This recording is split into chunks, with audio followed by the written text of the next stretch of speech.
présidente de la FNSEA. Vous êtes vous-même éleveuse de porc. On va parler dans un instant de l'inquiétude sur le vin français qui pourrait être taxé par Donald Trump. Mais d'abord, ces violences ce week-end vis-à-vis de permanence d'élus La République En Marche. Certaines ont été revendiquées par des jeunes agriculteurs. C'est le cas dans le Lot-et-Garonne. Regain de violence, est-ce que vous pouvez le comprendre? Est-ce que vous pouvez l'entendre? Bon, d'abord, je voudrais relativiser. Il y a eu 3 permanences qui n'ont pas été saccagées, comme ce que j'ai pu lire ou entendre. Elles ont été murées symboliquement. Le mur de l'incompréhension est très fort en ce moment. Les agriculteurs ont le sentiment que sur l'accord du CETA, ce qui a été dit, notamment sur les importations de viande qui vont arriver chez nous, ayant consommé des farines animales avec du sang, de la gélatine, des choses que les Français ne veulent pas manger, vont arriver en France. Donc les consommateurs qui n'en veulent pas vont manger des animaux nourris aux farines animales. Il y a eu quand même énormément de manipulation d'informations, une montée en puissance de tous les membres du gouvernement pour nous dire si, c'est bien pour vous. J'ai même entendu Monsieur Legendre ce week-end dire c'est très très bon pour l'environnement.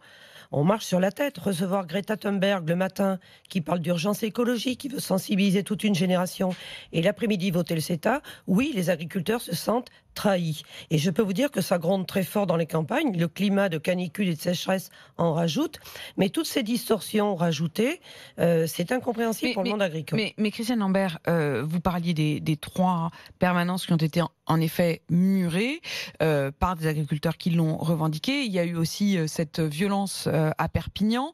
Ça, c'est pas nous. Non, mais simplement, la réalité, c'est qu'il y a un regain de violence. Pour vous, le fait, par exemple, de murer une permanence, si on vous entend bien, vous considérez qu'au fond, c'est pas de votre faute, c'est de la faute du gouvernement, quoi.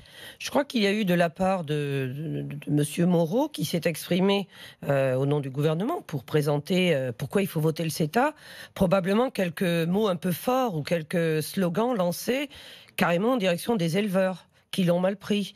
Donc c'est quelqu'un qui connaît bien l'élevage. Dire que ça va être bon pour nous, c'est la méthode Coué, c'est bon parce que c'est bon.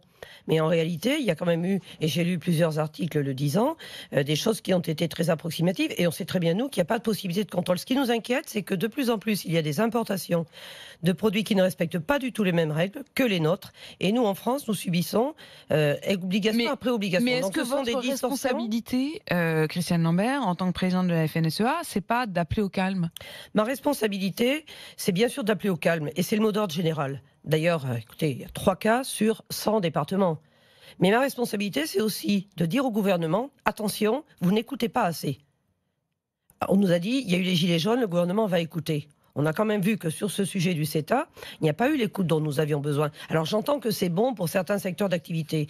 Bien sûr, on nous dira qu'il n'a pas encore été importé de viande. Mais dans le même traité, un libellé dit que les volumes importés peuvent être augmentés sans repasser devant le Parlement. Et d'ailleurs, s'il y a eu autant de bronca au sein du groupe LREM, avec 9 qui n'ont pas voté et puis d'autres qui se sont débrouillés pour ne pas être présents, c'est quand même révélateur de quelque chose. Des emblématiques LREM ont dit non, je ne peux pas me solidariser de ce vote-là. Et je crois que c'est plus largement la question de l'agriculture. Je signe un papier ce matin intitulé « Surtransposition et distorsion sont les 2 poisons de la France ». En écho à Sully qui a dit « Labourage et pâturage sont les 2 mamelles de la France ». L'agriculture française est une pépite, est un joyau qu'ils sont en train de dilapider. Et le il est général, parce que ça fait des années... C'est toute la classe politique à vos yeux? Oui, et puis c'était certains gouvernements d'avant qui n'ont pas agi, mais aujourd'hui, les indicateurs passent dans le rouge. La France n'a plus sa souveraineté alimentaire. Enfin, c'est quand même insensé qu'un pays qui a cette agriculture-là enviée du monde entier laisse s'effilocher ce secteur d'activité avec toujours des normes en plus qui nous pénalisent.